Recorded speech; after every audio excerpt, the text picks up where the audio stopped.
Alors, donc je m'appelle Marion Cholou, ça fait 4 ans que j'ai créé mon entreprise qui s'appelle Dynamo Neocom et qui est située à Malétroit et à Vannes. Ce soir, si on est ici ensemble pendant 1 heure, c'est pour parler des réseaux sociaux. Alors c'est assez court, mais c'est déjà très bien, pour pouvoir aborder le sujet du choix des réseaux sociaux. Alors ça s'adapte,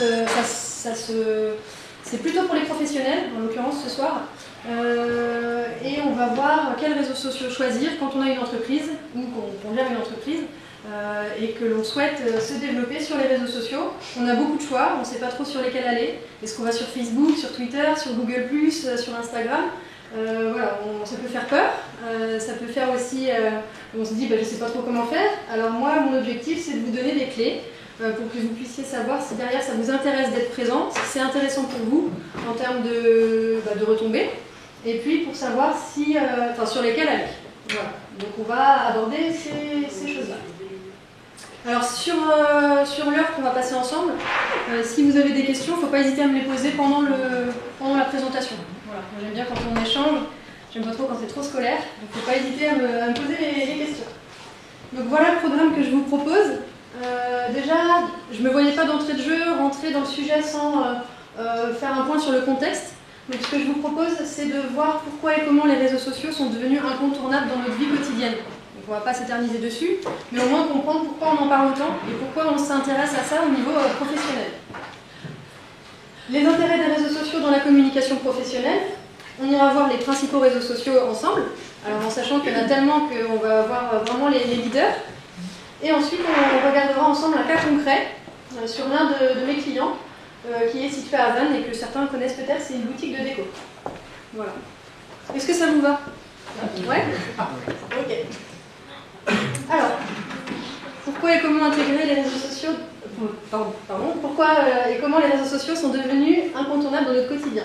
Alors, déjà, on va parler de l'historique d'Internet. Ça va être une synthèse parce qu'évidemment, c'est plus complexe que ça. Fin 1960, les systèmes de communication militaire étaient vulnérables. Alors ils ont dit que c'était quand même pas terrible pour des militaires. Donc ils ont eu l'idée de créer un système plus sécurisé.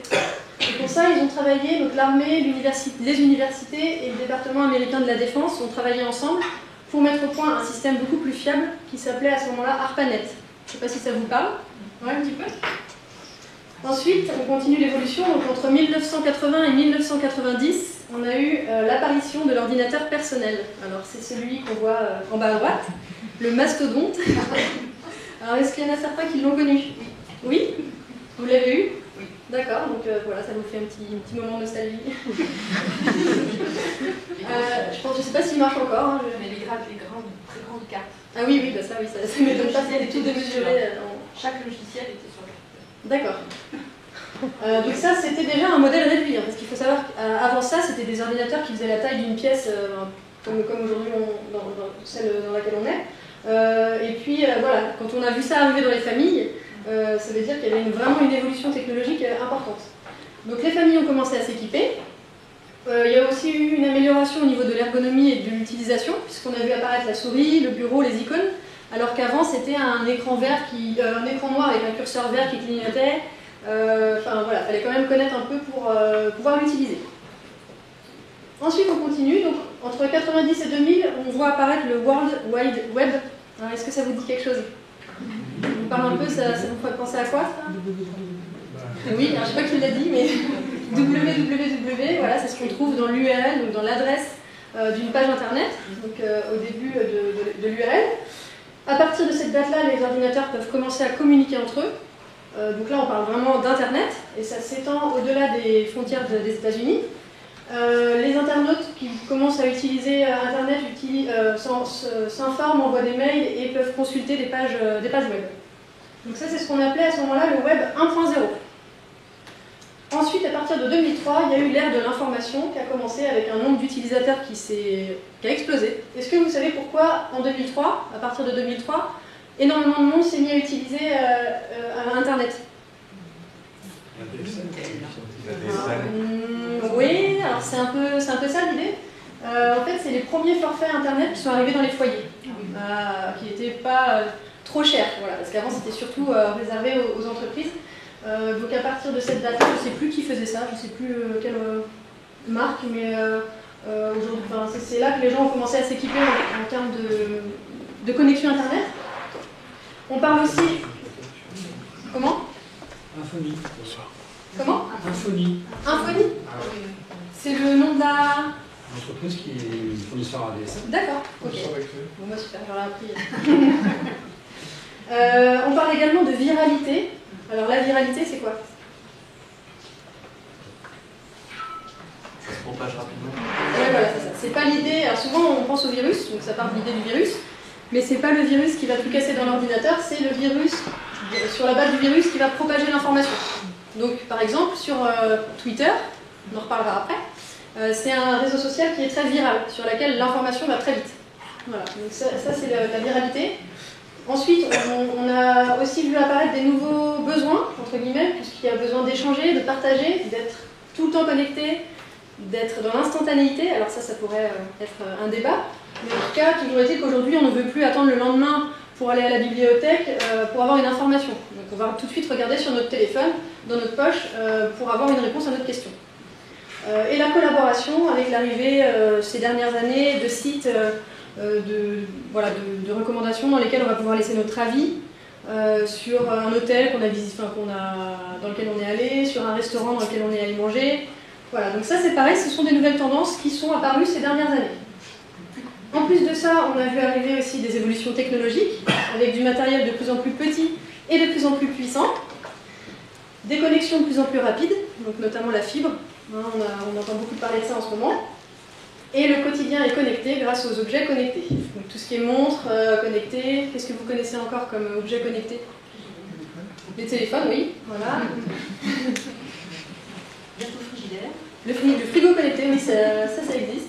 Alors il est fort celui-là, parce que quand on prend un aliment, il nous dit combien de kilos on va prendre, parce que il nous dit voilà combien de calories il y a dedans, et il rajoute tout seul sur la liste de courses. Alors bon, voilà, ça peut être bon comme mauvais, mais en tout cas ça fait partie des évolutions. Et vous en connaissez d'autres? Les balances. Les balances, ouais. En fait, aujourd'hui tout peut être connecté. Il y a des crayons connectés, il y a des vêtements connectés qui nous disent la température en temps réel. Enfin, voilà. Tout ça pour dire qu'aujourd'hui, dans notre quotidien, on est connecté, on peut aller sur Internet facilement, d'où l'intérêt pour les entreprises d'être présentes sur Internet, pour être à portée de main des internautes. Donc ça, cette deuxième étape, c'est la naissance du Web 2.0. Donc ça, on en entend un petit peu parler. Est-ce que vous en avez déjà entendu parler? Le 2.0, on l'utilise un peu à toutes les sauces d'ailleurs. Donc pour résumer, le Web 1.0, c'était la consultation de l'information. Le Web 2.0, c'était la diffusion de l'information, les interactions et les échanges. Donc c'est à double sens. Et là, aujourd'hui, on est dans le Web 3.0. Alors à votre avis, c'est quoi qu'est-ce qu'il peut y avoir de plus après la consultation et l'interaction? La Web TV. Non, ça fait partie des outils d'aujourd'hui, oui, mais après, voilà. Ah oui, d'accord. Ah, c'est une question. Oui, voilà. Par exemple. Le Web TV, pourquoi pas? Pourquoi pas? Ah, voilà. La réalité virtuelle, la réalité augmentée. Oui, alors ça, je le mets plutôt du côté des outils, mais quel usage apporte le Web 3.0? Quelle est la vraie différence? Internet des objets. Alors oui, aussi, ça c'est plutôt les outils, en fait, encore. Un aspect plus analytique, peut-être, non? La transaction. Alors tout ça, c'est pareil. Je vais le mettre du côté des outils aussi.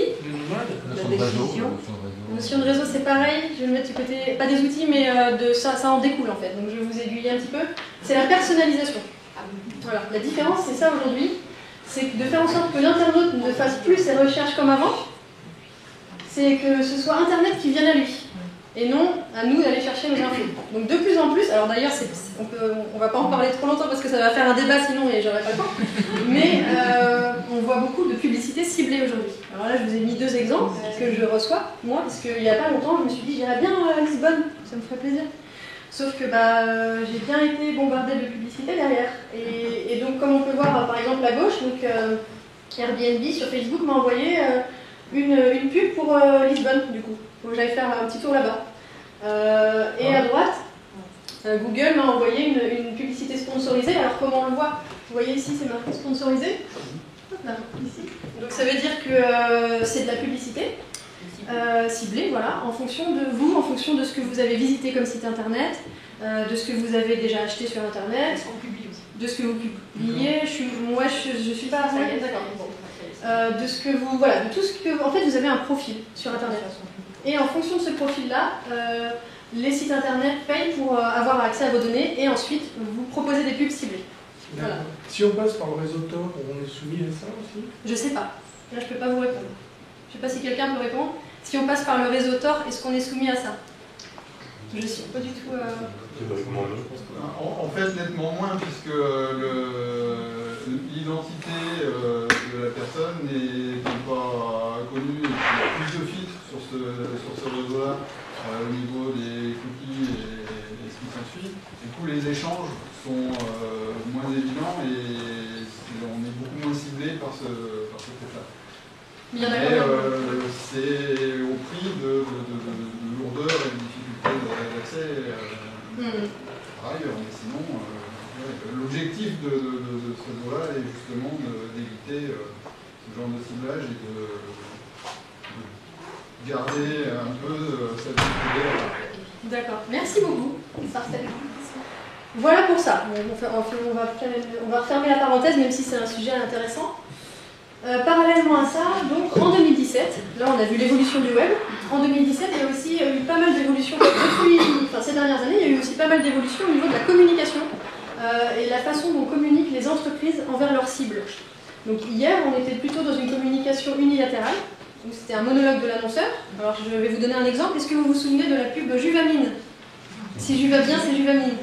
C'était en boucle. Je sais pas, je crois qu'ils passaient 3 ou 4 fois en boucle à la télé. Donc si on s'en souvient encore, c'est que d'un côté ils ont réussi, hein.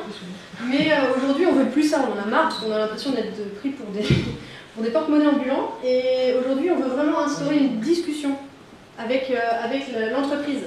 Il y a un rééquilibrage en fait entre l'entreprise et sa cible. Et l'objectif c'est de pouvoir créer un échange et un lien de confiance avec la cible.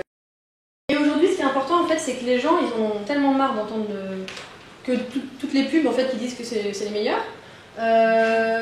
On fait plus confiance en la publicité, de moins en moins, et on fait de plus en plus confiance à la recommandation. Donc quelqu'un qui a testé un produit, c'est comme le bouche à oreille, hein. Quelqu'un qui a testé un produit ou un service et qui va dire « oui, super, vous pouvez y aller », ça a beaucoup plus de poids que quelqu'un qui va voir une pub, où forcément toutes les pubs se ressemblent en quelque sorte. Donc l'objectif à travers les réseaux sociaux, c'est de mettre en place ce bouche à oreille numérique favorable et de faire en sorte que sur vos réseaux sociaux, vous ayez des gens qui soient satisfaits de vous et qui inspirent confiance aux autres.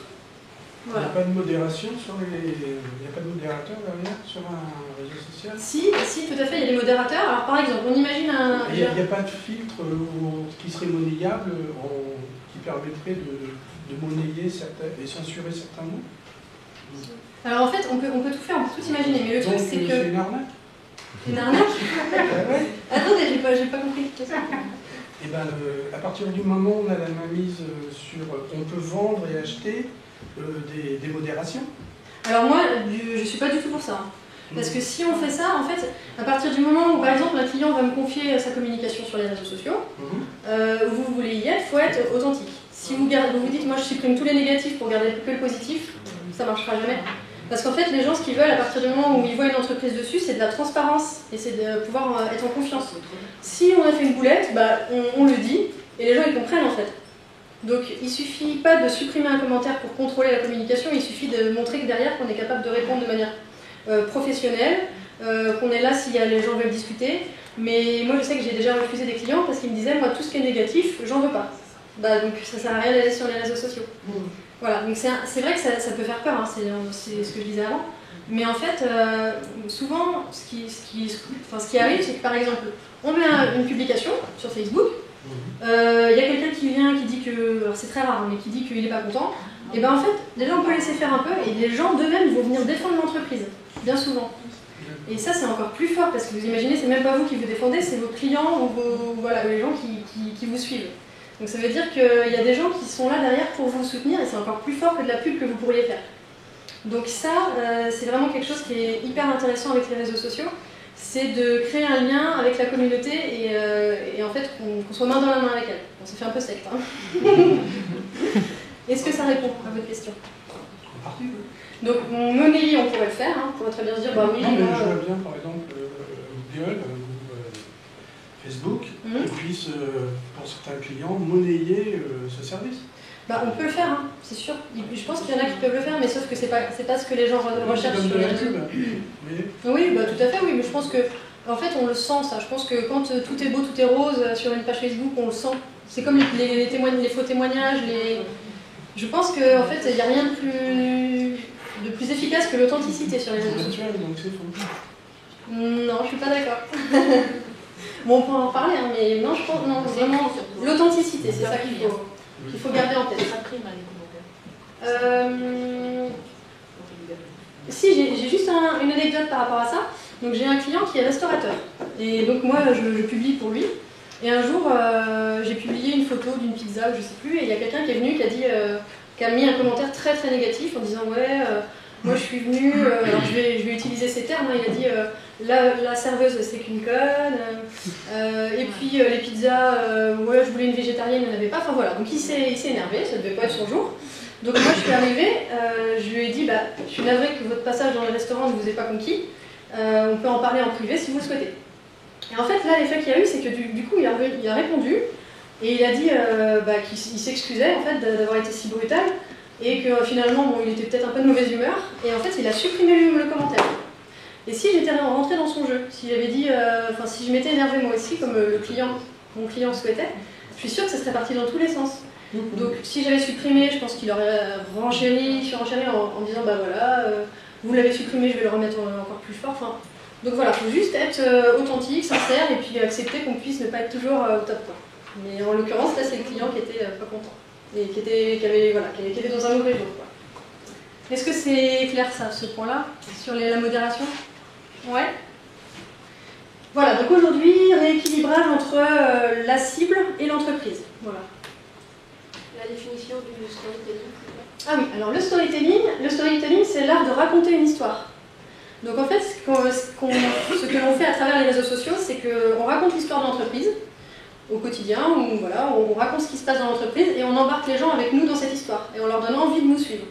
Voilà, c'est complètement dans l'air du temps en fait. Les entreprises qui font ça, c'est celles qui créent une vraie communauté avec des gens qui sont contents de suivre les informations sur les réseaux sociaux au quotidien et qui n'ont pas forcément envie que de voir la publicité commerciale. Voilà.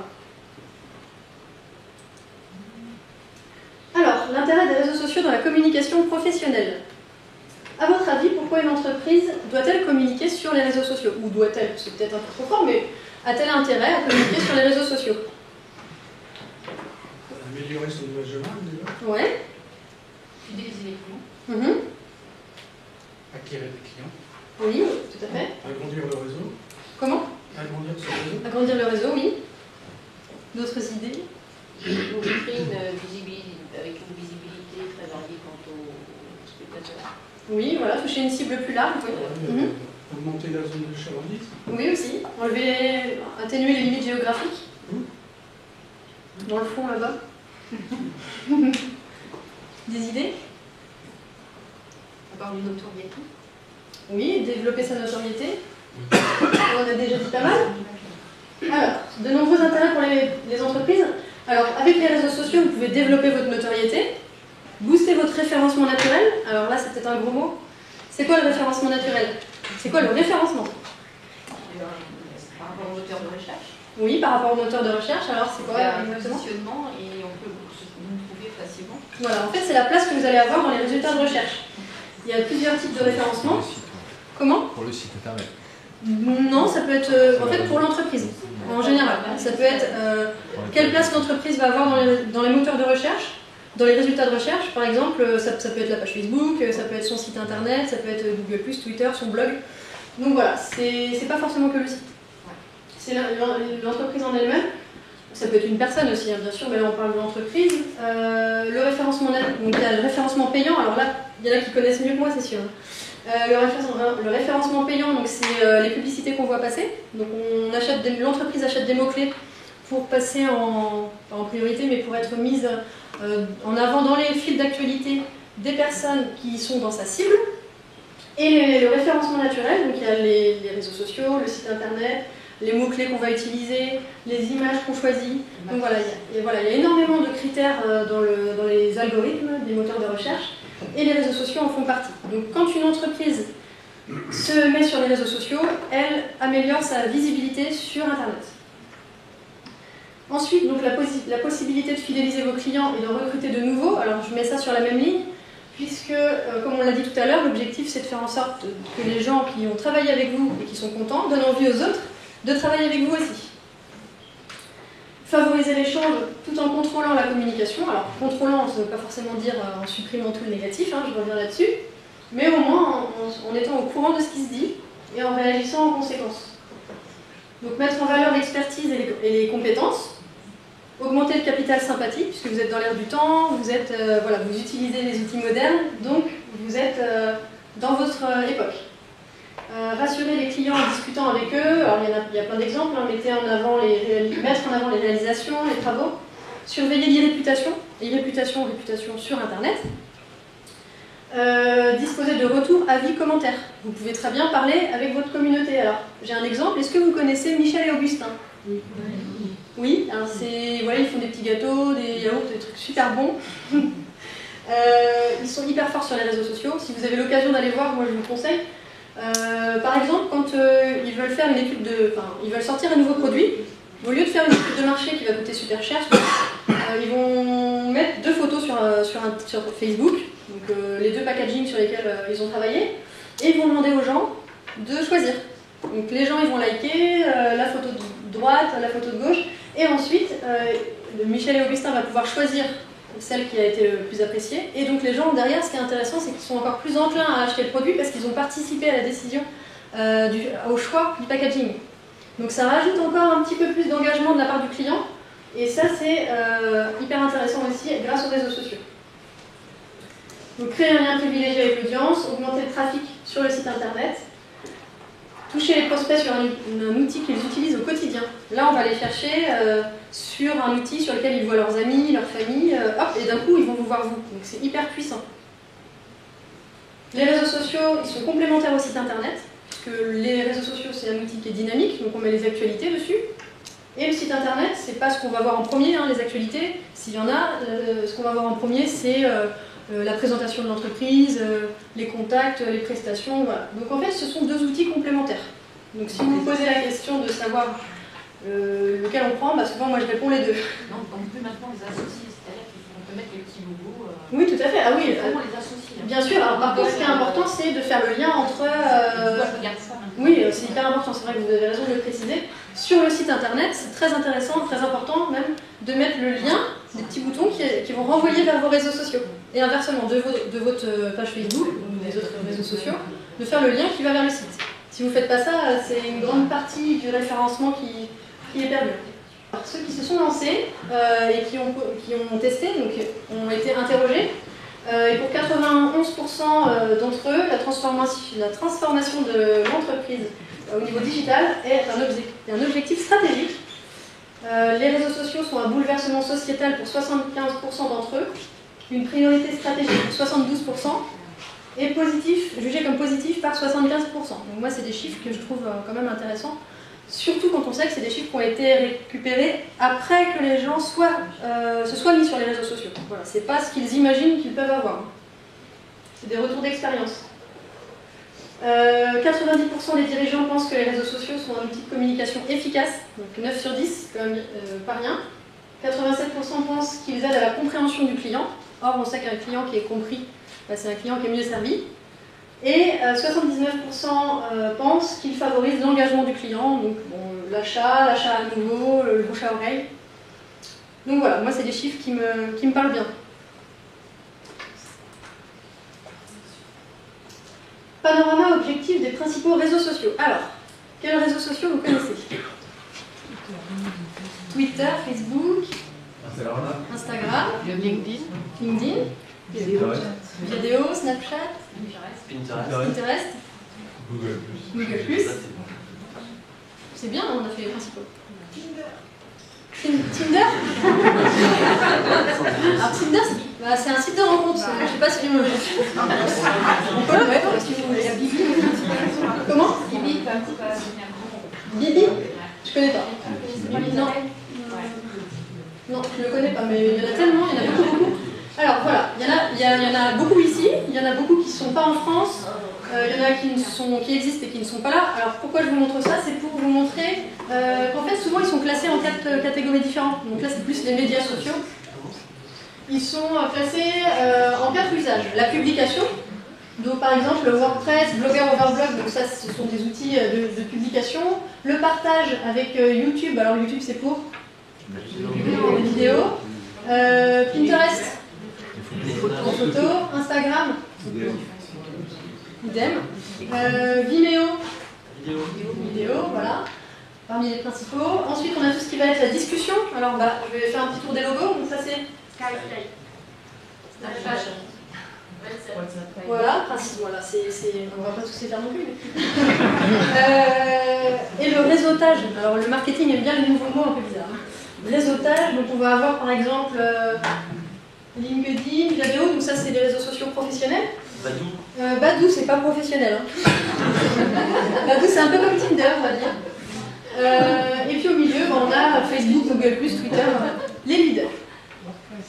Maintenant évidemment, là aujourd'hui la question qu'on se pose c'est oui mais il est bien gentil mais quand on est une entreprise on va pas se mettre sur tout cela quoi. Parce que moi je ferme l'entreprise et je fais plus rien d'autre quoi. Donc la question justement c'est de se dire, bon ça on y reviendra après, la question c'est de se dire, voilà, quand je suis professionnel, sur lesquels je peux aller. Et alors, moi dans ma boîte à outils, dans celle que je conseille, pour les professionnels, il y a Facebook, Google+, alors c'est étonnant Google+, hein, mais vous allez voir pourquoi, Twitter, Instagram et LinkedIn. Alors j'avais Viadeo il y a quelques temps puis je l'ai enlevé parce que bon il est en pleine chute libre. Pinterest aussi, j'y crois moins maintenant. Alors après, peut-être que pour certains ça marche, mais moi j'y crois pas trop. Ah ouais, c'est génial. Pinterest, c'est pour ça que j'ai pas mis, c'est pour laisser le champ libre. Alors Facebook, l'objectif de Facebook, c'est le lien, on en a parlé, hein, le lien, créer de l'échange, la communauté, le storytelling, donc raconter une histoire et embarquer avec vous les gens dans votre histoire. Et les coulisses, alors les gens ils adorent les coulisses. Ils adorent ça, voir ce qu'on pourrait voir nulle part ailleurs, ni sur votre site. Enfin, voilà. On va voir des coulisses, même si c'est pas forcément des jolies photos, c'est pas grave. Google+, quand on entend parler de Google+, souvent on se dit mais il est mort ce réseau, il sert à rien du tout. Et en fait, en tant que professionnel, si on est sur Google+, vraiment au niveau référencement, moi j'ai vu des grandes différences. Alors c'est sûr que si on veut créer du lien et de l'échange, il faut l'oublier tout de suite. Hein. C'est pas sur celui-là qu'il faut aller, mais vraiment pour booster la visibilité et gagner en place sur Google, c'est logique en même temps, je vous conseille d'être dessus. Quoi. Et on poste quoi comme... La même chose que sur Facebook, alors justement on va voir après. Moi je m'embête pas en fait, parce qu'une fois j'ai eu un gars de Google au téléphone, oh, ça fait bien de dire ça. Ouais, la semaine dernière j'ai eu un gars de... Et en fait, il me disait qu'on publie un point ou un truc qui veut rien dire. Donc on publie l'info du siècle, ça aura les mêmes effets.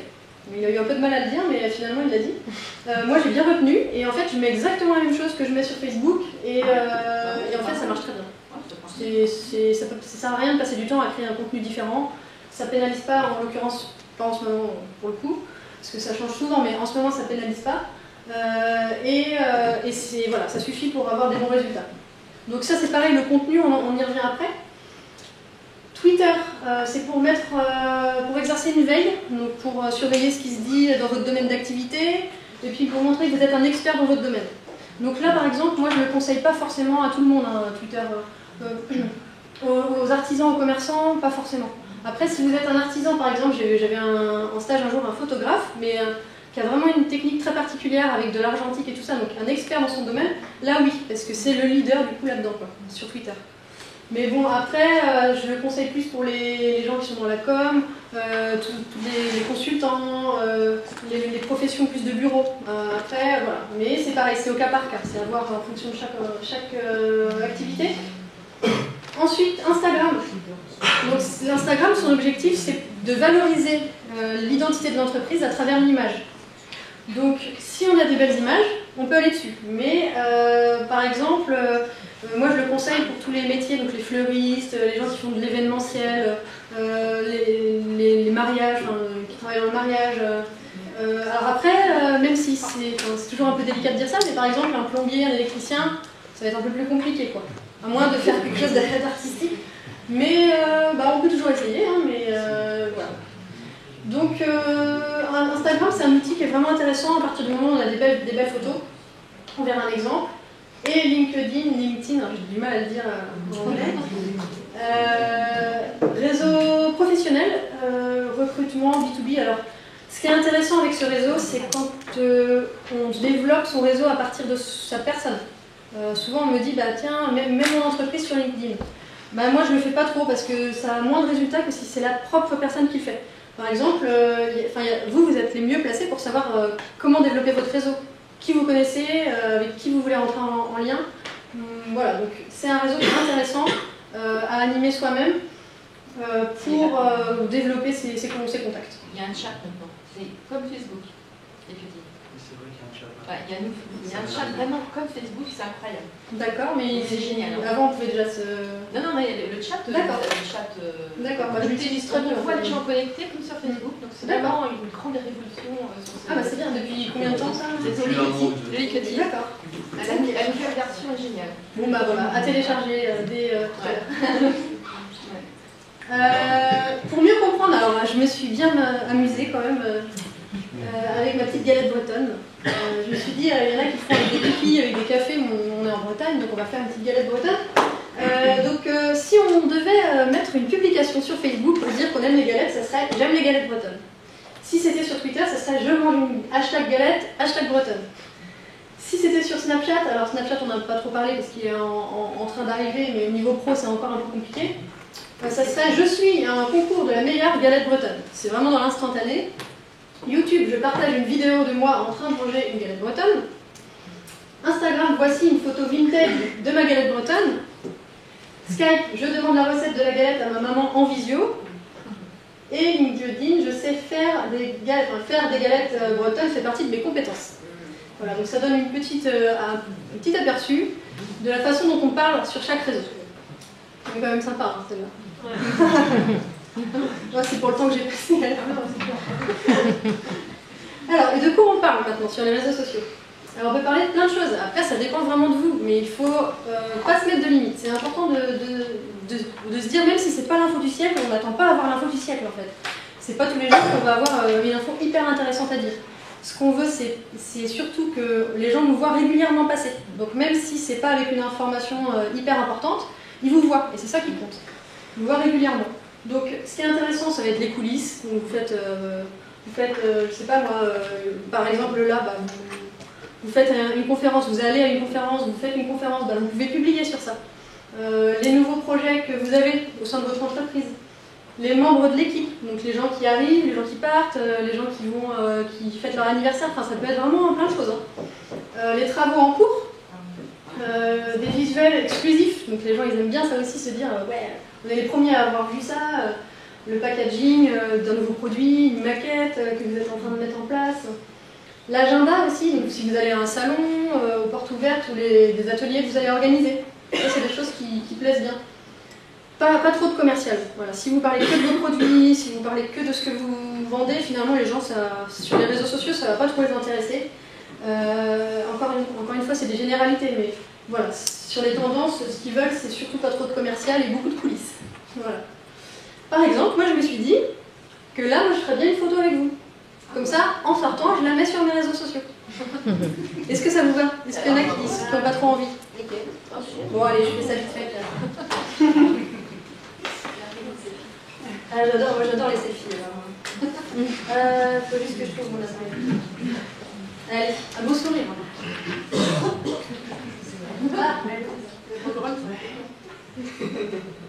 Impec. Merci. Donc vous verrez ça sur mes réseaux sociaux si vous y allez. Un cas concret maintenant. Un cas concret, c'est parlant. Alors, un cas concret, donc les shops. Qui connaît les shops? Ils m'ont pas payé pour parler de moi, je vous rassure. C'est une boutique de déco qui est à Vannes, dans la rue des Halles, et qui nous a confié son community management depuis 3 ans. Donc l'objectif, c'était de se faire connaître, de mettre en avant l'entreprise sur Internet, sur les réseaux sociaux, de booster le référencement. Ils n'ont pas de site Internet. De développer une communication professionnelle, parce qu'avant ils le faisaient eux-mêmes, mais voilà, ils n'avaient pas les résultats escomptés parce qu'ils n'avaient pas le temps de le faire, ils ne savaient pas trop comment publier, donc voilà. Là, ils voulaient vraiment professionnaliser tout ça, promouvoir les produits de la boutique, créer du lien de proximité avec sa communauté, la communauté que ce soit les clients ou les prospects, et renforcer la confiance avec la cible. Pourquoi j'ai choisi cette entreprise? Parce que c'est une petite entreprise locale. Je me suis dit qu'il y en a peut-être dans les salles qui seraient aussi dans cette situation, alors pas forcément dans la déco, hein, mais qui pourraient être un peu dans cette taille d'entreprise et au niveau local aussi. La stratégie que j'ai retenue par rapport à ces objectifs-là, c'était Facebook, Twitter, Google+, et Instagram.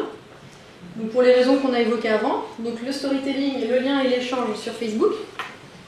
La veille, donc notamment sur les hashtags déco et tendances déco sur Twitter, et mettre en avant leur expertise, donc montrer que si on veut acheter de la déco, il vaut mieux qu'on aille chez eux. Et Google+, pour le référencement, et Instagram parce que c'est des super photos et qu'on a plein de choses à mettre en avant à travers l'image pour eux. Alors Facebook, le rythme de publication.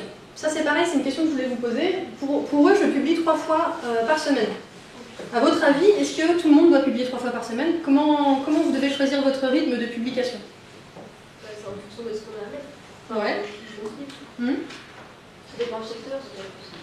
Comment? Secteur dans la mode, où ça change beaucoup, où c'est très vaste. Oui, bah du coup ça rejoint un peu, voilà, ça dépend du coup si ça change souvent, il y a beaucoup plus de contenu et donc en effet c'est lié en partie au contenu. Ça dépend peut-être des stats aussi, enfin des statistiques qu'on peut avoir dessus. Voilà, Enfin, c'est ça. après là, on rentre dans des détails. Oui, non, mais c'est ça.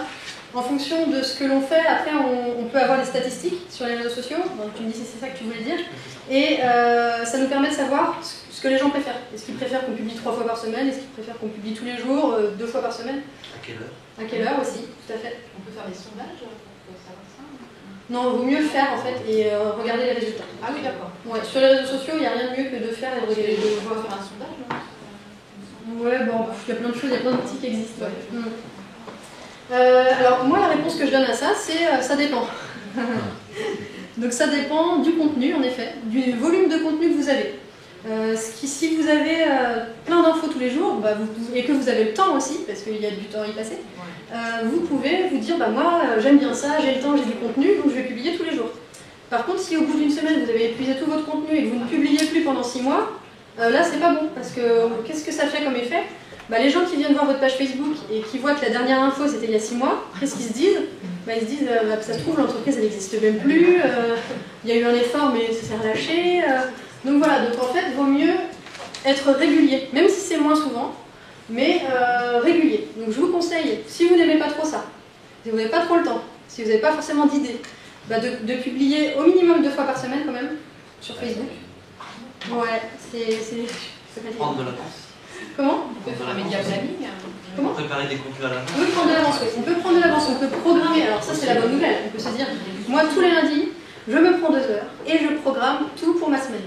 Et après, on a juste les commentaires à venir voir et la surveillance, la modération. Mais ce qui est intéressant, justement, avec Facebook, c'est qu'on peut programmer à l'avance. Après, voilà, c'est en fonction du temps que vous avez, de l'envie, du contenu. Il y en avait un autre, mais je ne sais plus. Et non, oui aussi, mais ça va jouer sur le contenu. Et après, et voilà, et la régularité, c'est ce qui compte le plus. Il faut choisir en fonction de ça. Voilà. Donc en l'occurrence, pour les shops, je me suis dit 3 fois par semaine, c'est déjà bien. Donc aujourd'hui, au bout de 3 ans, ils sont à 1140 fans. Donc ça veut dire qu'il y a 1140 personnes qui les suivent. C'est une taille normale en fait. Pour une entreprise locale, au bout de 3 ans, c'est une taille normale. Il n'y a rien d'exceptionnel, il n'y a rien de catastrophique, c'est normal. Il gagne à peu près 40 fans par mois. La portée, alors la portée, c'est le nombre de personnes qui voient les publications. Donc si vous voyez sur votre page Facebook que c'est marqué portée, c'est le nombre de personnes qui voient. Donc il y a 6200 vues par mois en moyenne, donc c'est pareil, ce sont des chiffres. J'ai mis un client standard, on va dire. Donc ça, ce sont des chiffres de référence, entre guillemets. L'engagement moyen. Alors l'engagement, c'est quoi? C'est des likes, c'est des choses comme ça. C'est ça, l'engagement, c'est les interactions. Les likes, les commentaires, les partages. Comment? Des clics aussi. Les clics aussi sur les images. Donc il y a 1820 interactions par mois en moyenne. C'est beaucoup, non? Donc ça c'est pareil, c'est des chiffres standards. Donc les points forts, donc là on a des bonnes performances. Ce qui est important, c'est d'être régulier. La communauté, la portée et l'engagement sont en augmentation chez eux. Donc c'est pareil, ce qui est bien, c'est quand ça va en augmentant et non en diminuant. Parce que là, il y a une Géolocalisation des clics ou Des clics, alors moi, par IP, je les vois. on arrive à savoir sur d'où viennent Facebook, à on peu peut près sur Ici, il y a une cour. les gens. Oui, mais de savoir d'où ils viennent. Oui, et si on peut avoir dans les stats, de savoir dans les Non, mais d'où ils dans les viennent en fans, termes de... les fans. Ah oui, sur les clics, vous disiez. Oui. Alors sur les clics, non, mais sur les personnes qui voient, oui, en fait. Par exemple, avec Facebook, on peut savoir qui sont les gens qui voient vos publications. Donc d'où ils viennent, quel âge ils ont, si c'est des hommes ou des femmes. Voilà. Après, sur les clics, pas plus, non. Les limites, aujourd'hui, donc Facebook est de plus en plus saturé, puisque s'il y a des ateliers comme ça, c'est que les gens ils vont souvent derrière s'inscrire dessus au niveau pro, et que donc c'est de plus en plus difficile pour sortir du lot. Donc souvent, on est obligé de passer par la publicité Facebook pour s'en sortir, entre guillemets, c'était un peu sauvetage là, mais c'est un outil qui est pas facile à mettre en place pour avoir des bonnes performances, mais par contre, une fois qu'il est bien paramétré, il peut vraiment avoir des super résultats. Donc ça, malheureusement, là, je ne vais pas pouvoir l'aborder. Ça pourrait faire l'objet d'un autre atelier. Mais moi, je l'utilise pour tous mes clients, dans des budgets raisonnables aussi, et c'est vrai que c'est un outil qui est très performant. C'est quoi le budget minimum? Alors moi, ça dépend. Par exemple, pour les shops, c'est dérisoire. Hein. Pour les shops, je mets 20 € par mois. La moitié pour booster la communauté, et la moitié pour booster les publications à plus forte valeur ajoutée. Donc je mets 1 € ou 2 € par publication, et ça permet de passer de 200 vues à 1000 vues par exemple. Mais les 800 vues en plus sur des personnes ciblées. Donc qui sont à Vannes et 30 km autour, intéressés par la déco, les tendances déco, maison, cocooning, enfin voilà. Les référents, ils sont venus déjà plusieurs fois, j'imagine. Non, même pas, même qui n'ont jamais vu la page. Donc c'est ça qui est intéressant. Et s'ils ne cliquent pas sur la publication ou sur j'aime la page, on n'aura pas payé, donc on ne paye pas, donc c'est de la publicité gratuite. Mais il n'y a pas un risque si c'est. Parce qu'il y a marqué sur Facebook sponsorisé, il n'y a pas un risque de se décrédibiliser un petit peu, je sais pas, quand on voit c'est sponsorisé, on se dit ah je suis encore taillé, c'est pas possible.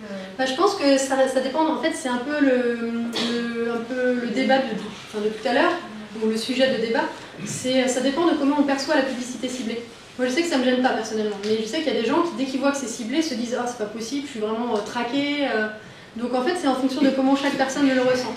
Mais je peux tout à fait comprendre qu'en effet, quand certaines personnes voient sponsorisé, ils n'aient pas du tout envie de cliquer quoi. Par contre, ils ont vu. Donc c'est déjà ça de prix. Mais après, voilà, je peux comprendre qu'il y a certaines personnes que ça dérange. Donc limite, il vaut mieux sponsoriser une info plutôt qu'un truc commercial, quoi. Moi, en fait, je suis vraiment pas pour mettre des choses trop commerciales de toute façon. Donc oui, ça va être forcément une info, ça va être quelque chose qui va donner... Enfin, faut que ça donne envie aux gens, faut pas que ce soit chiant pour les gens, en fait. Que ça leur donne envie de regarder, c'est parce que ça va être une jolie photo, ça va être une info qui va les intéresser, mais c'est sûr que si on dit toutes les 30 secondes moins 30% sur tel produit, moins 30%, ça c'est pas du tout adapté quoi. Mais juste économiquement, les shops arrivent à évaluer comment les retombées financières sont passées. C'est très difficile d'évaluer les retombées financières des réseaux sociaux. En fait, moi je pense qu'il faut plutôt le voir comme c'est un outil de communication. Donc c'est un peu comme quand on va faire un article de presse par exemple, ou quand on va passer à la radio. Derrière, c'est difficile de savoir. Par contre, ce qui est intéressant avec les réseaux sociaux, c'est que là, c'est le seul outil de com où on a des statistiques détaillées comme ça.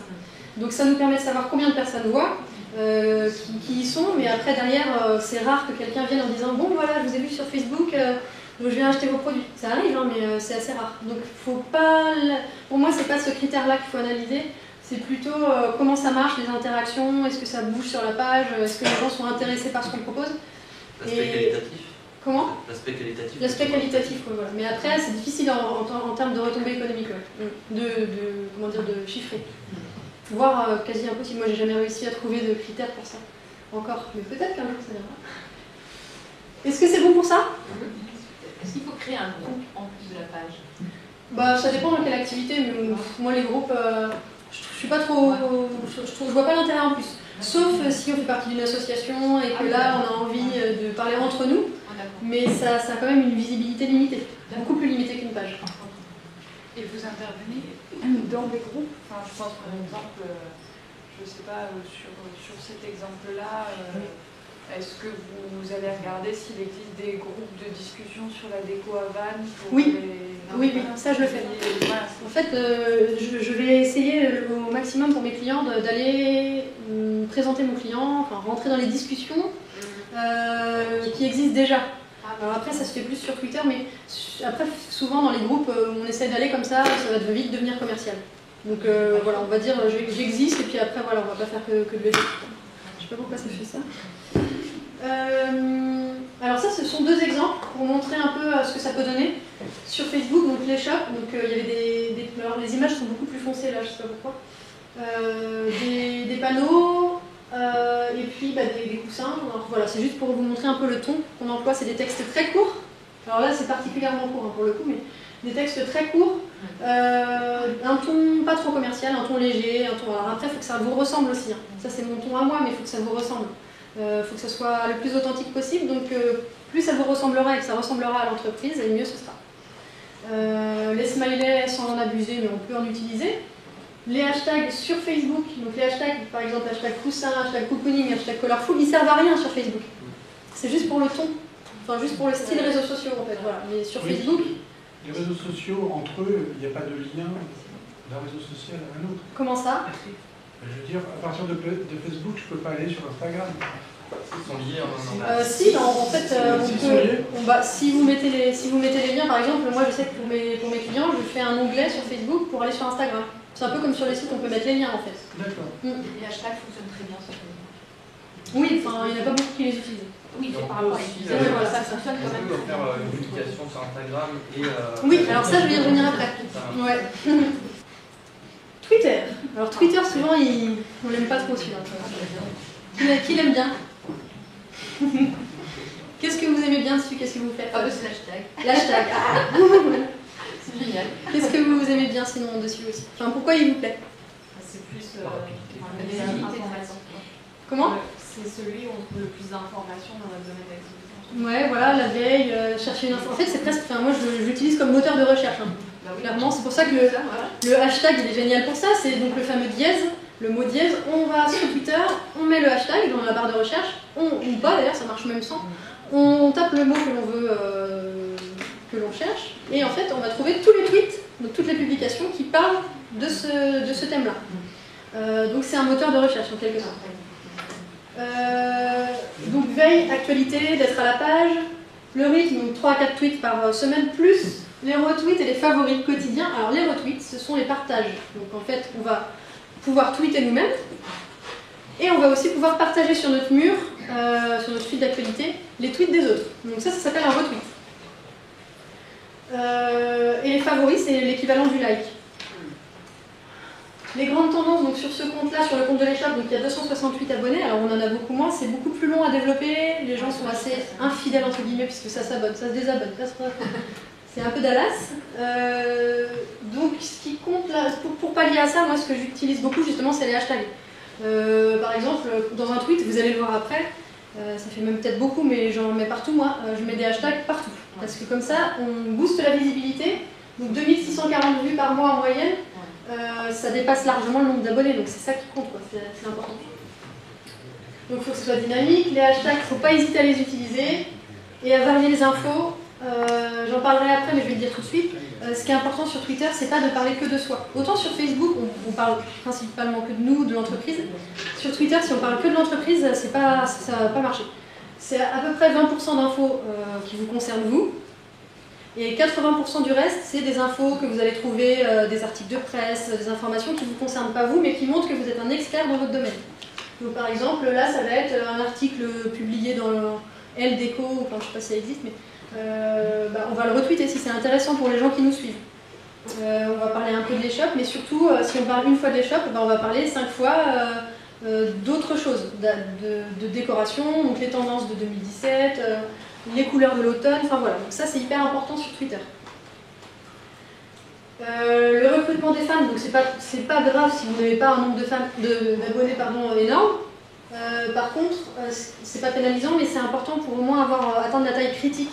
Si vous avez 10 abonnés, les gens ils vont se dire c'est pas forcément un compte influent quoi. Alors si vous en avez, plus vous en avez, et plus vous êtes considéré comme influent. Et donc c'est pour ça que c'est important quand même d'essayer d'augmenter le nombre d'abonnés dès le début, régulièrement. Donc des exemples. Alors ça fait peur quand on voit pour la première fois, on se dit ça ressemble à rien du tout. Parce qu'il y a des hashtags, il y a des liens, il y a des trucs bizarres. Donc, vu que le soleil ne daigne pas pointer le bout de son nez, les chats illuminent votre quotidien avec de jolis foulards colorés. Si quelqu'un marque hashtag soleil, si quelqu'un marque hashtag foulard, dans l'idée, hashtag mode, je le rajoute, même si ça ne fait pas partie de la phrase, parce que celui-là, c'est vraiment un hashtag qui est utilisé. Les hashtags, justement, ils vont compenser le fait qu'on n'ait pas forcément beaucoup d'abonnés. Donc voilà, c'est important d'en mettre. 2 fauteuils, 2 ambiances, laquelle préférez-vous? Et vu que j'avais encore de la place, parce qu'on a 140 caractères, s'il reste de la place, faut pas hésiter. Donc hashtag déco, hashtag tendance, hashtag décoration, hashtag maison, hashtag Grande Bretagne, on peut se lâcher jusqu'à temps qu'on ait plus de place. C'est pas très joli, mais par contre, ça marche mieux. Donc voilà, donc mon conseil, 20% de tweets internes et 80% de tweets externes. Est-ce que c'est bon? J'ai perdu personne? Ça va? Google+. Alors référencement, visibilité, donc la même chose que sur Facebook au niveau du rythme, hein. Voilà, on ne s'embête pas. En mettant la même chose que sur Facebook, donc en y passant, allez, on va dire 1 minute par publication, et encore vraiment maximum, on atteint 3800 personnes par mois en plus, donc c'est quand même pas rien, ça vaut le coup quand même. 38 visites du site web, alors en l'occurrence pour eux, vu qu'ils n'ont pas de site web, c'est la page Facebook, donc les gens qui cliquent sur le lien du site, ils vont sur Facebook. 22 demandes d'itinéraire par mois, donc pour se rendre à l'échoppe, et 6 appels passés. Donc pour un commerce local, c'est des chiffres intéressants. C'est dans la moyenne aussi. On pourrait avoir plus d'appels par contre, c'est pas énorme en appels. Alors ça en fait, si vous voulez, quand vous êtes sur Google, vous avez des fois, vous voyez quand vous faites une recherche, vous allez avoir à droite un carré avec les coordonnées. Je ne sais pas si vous voyez ce que je veux dire, mais voilà, ça s'appelle le knowledge graph en fait. Donc c'est là où vous allez avoir itinéraire, site web, appelé. Et c'est en fait ces 3 boutons qui permettent d'avoir ces résultats-là. C'est Google My Business. Alors en fait, on crée un compte Google, on crée une fiche Google My Business, et à partir de là, on crée le Google+, et Google Maps et le knowledge graph se créent tout seul. Ça arrive dans notre boîte aux lettres, le code. Voilà, c'est ça. Donc le fameux knowledge graph, le carré des coordonnées. Et donc pour gagner du temps, on publie la même chose que sur Facebook. Et donc c'est le seul réseau social, alors j'insiste bien parce que c'est le seul, pour lequel la fréquence compte plus que le contenu. Parce que le reste du temps, sinon, il ne faut pas penser que fréquence, vous parlez quand même à des gens à la base. Hein. Je vous savez quelque chose, quand on publie un article, ça arrive directement dans les Google Meet, Google Connect. Oui, alors quand on est connecté. Oui, voilà. Mais si moi je vais faire la même recherche que vous, je ne vais pas tomber là-dessus. Donc les Google Connect, on a bien des lignes qui apparaissent à chaque article. Oui, mais ça avait été supprimé puis c'est revenu. Enfin, c'est revenu, ça dépend des fois. J'ai pas d'exemple. Alors Instagram. Donc image, modernité, esthétisme. Donc leur compte a été créé il y a 1 an et demi. Ils ont 461 abonnés, donc ça va assez vite finalement sur ce compte-là. L'engagement moyen, alors les likes, il y a 58 likes par photo, donc c'est bien. Les points forts, donc ce qui est bien, c'est que là ils ont des super photos, donc forcément on peut les valoriser. L'engagement et la communauté sont en augmentation. Avec cette activité-là, on utilise des hashtags populaires, hashtag déco, maison, tout ça, ça marche très bien. Mais on peut, comme dans tous les réseaux sociaux, on peut continuer de faire grandir la communauté, de générer plus de likes aussi sur les photos. Il faut que ça soit parmi les objectifs, que ce soit toujours en augmentation. Donc Instagram, ça ressemble à ça. C'est pareil, là c'est un petit peu foncé. Mais alors ça ressemble à ça sur le téléphone aussi. On peut ajouter des photos que depuis le téléphone. Après, on peut voir ça sur Internet, sur l'ordinateur, pardon. Moi, ce que je fais, ce que je vous conseille de faire aussi pour que ce soit uniforme en termes de visuel, c'est soit de ne pas mettre de filtre, mais que vos photos soient toutes un petit peu semblables, soit de mettre un filtre, le même filtre à toutes les photos, assez léger pour ne pas dénaturer l'image, mais pour que ça soit esthétique, pour que ça soit vraiment un mur sur lequel on voit la cohérence graphique de l'entreprise. Est-ce qu'on peut mettre le logo sur chaque photo? Moi je suis pas forcément... Ouais. On peut faire. On a des entreprises qui signent. Oui, moi je vois des entreprises qui signent, mais je trouve que ça dénature l'image et que c'est pas trop adapté à Instagram. Parce que quand les photos arrivent dans Google Images, ça n'appartient plus à personne. Si vous mettez votre Alors logo, ça, c'est le gros flou. Hein. mais quand vous mettez votre logo, ben, elle est à vous. Ouais, mais on peut l'enlever, enfin on peut couper. Enfin, Bah, non, il y a plein de... Si vous mettez le logo dessus, ben, elle est dessus. Oui, mais on peut faire une capture d'écran aussi. Non, non, mais je parlais pas de ça. Si C'est vous voulez des faire de la pub, c'est tout. Oui, oui, je comprends bien. Enfin, au niveau des images, il y a un flou juridique total. Maintenant, je vais rien vous apprendre. Aux États-Unis, ils signent tous, hein. C'est pour ça que je dis ça. hein. Oui, ben, je vois. C'est une technique américaine. Donc, bon, bah, là-dessus, je vais pouvoir vous répondre. Donc sur les sites américains, ils mettent D'accord. tout le temps leur logo. D'accord. Bon. Voilà. Après, voilà, moi, mon conseil, c'est pas forcément le mettre, parce que sinon, ça dénature un peu l'image, quoi. Ensuite, pourquoi ça va marcher pour vous, les réseaux sociaux? À votre avis, est-ce que ça va marcher pour vous? Ben oui, ça va marcher pour vous parce que la clé du succès, c'est une somme de petits détails. Il y a plein de petits détails. Si on respecte ces détails-là, il n'y a pas de raison que ça ne marche pas. Déjà, le premier, c'est d'être patient. J'ai pas mis... Si, j'ai mis. J'aurais dû le mettre en premier, c'est d'être patient. Parce que souvent, on dit, ouais, je vais le faire tout seul. Je le fais, au bout d'une semaine, ouais, ça n'a pas marché. J'ai 3 fans, j'arrête. Alors, heureusement que vous n'avez pas eu 1000 d'un coup parce que je vous aurais embauché direct, moi. Si on a beaucoup de budget, ça peut aller très vite, mais si ça va trop vite, les gens n'y croient pas non plus. Donc il faut quand même suivre le rythme normal des choses et se donner le temps. Donc on choisit les bons réseaux sociaux, maintenant vous savez choisir. On publie de manière régulière, à un rythme tenable pour vous, soutenable en termes de charge de travail, de contenu, et voilà, il faut que ce soit intéressant. Donc minimum 2 fois par semaine et maximum 2 fois par jour. Mon conseil, encore une fois, ça peut être vu en fonction de chacun, mais voilà. Donc soyez patients, analysez les statistiques et adapter le contenu en fonction de ça. Donc c'est ce que tu disais tout à l'heure, Florent. On va voir les statistiques. Si on voit qu'il y a une publication qui a particulièrement bien marché, on peut le refaire les fois d'après, enfin, refaire le même style de publication. Ne faites pas des publications trop longues sur Facebook. Évitez de surcharger les publications, un peu comme mon diapo. Évitez de dupliquer. Alors c'est la question qu'on avait dans le fond tout à l'heure, de mettre la même chose sur Instagram, sur Facebook.